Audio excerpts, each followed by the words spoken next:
Today, lesson 5.5 is about the y-intercept of a line.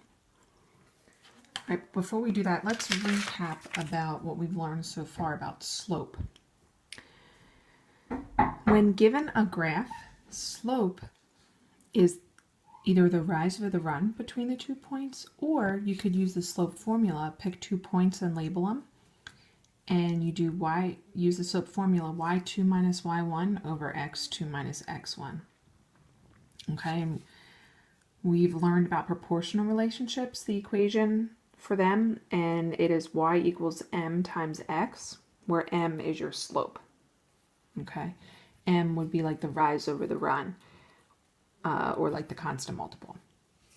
Okay, today we're going to learn about lines where it's not necessarily a proportional relationship.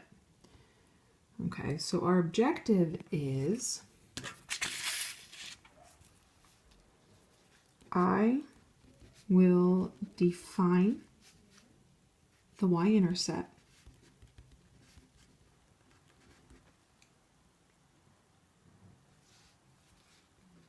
and find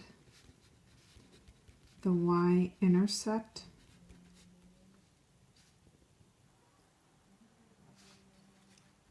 of a line when given a graph and an equation. Okay, so we're going to do both.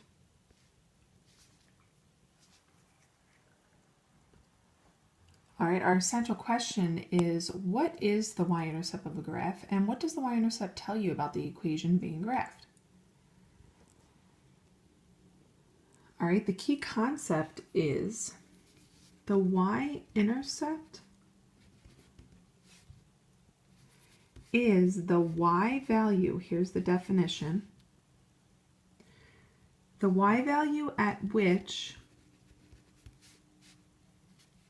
the line crosses the y-axis.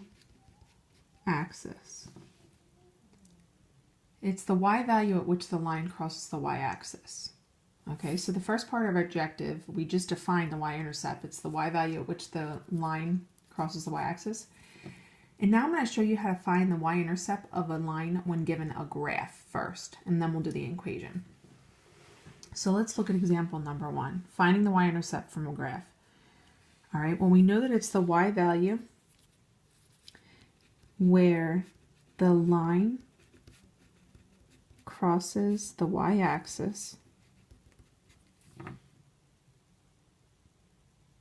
Okay, and here it is. We're given two different graphs. Let's look at the first one. Here's the y-axis, and here's the x-axis.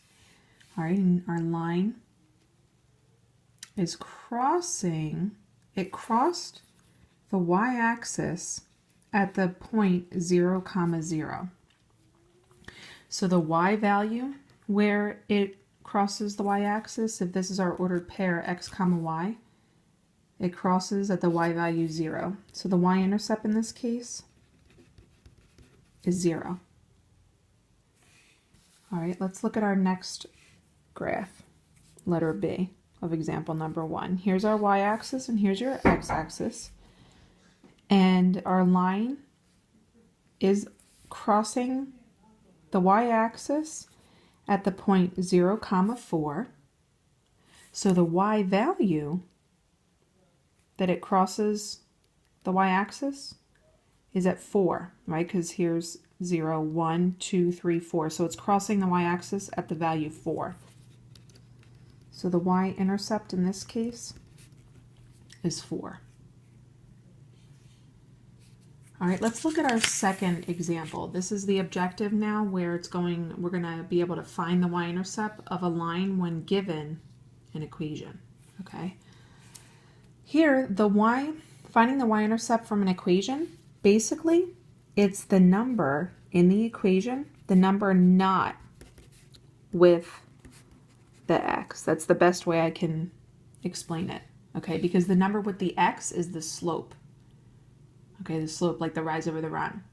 So in this case, the number not with the x in our equation is -1. Okay, remember, if this is our equation, it's y equals 5x minus 1. Remember, a minus sign is like a negative sign. So the y-intercept in this case is -1. All right, let's look at letter B. Y equals -4x plus 3. The number not with the x is +3. So the y-intercept in this case is just 3. Okay, so when given an equation,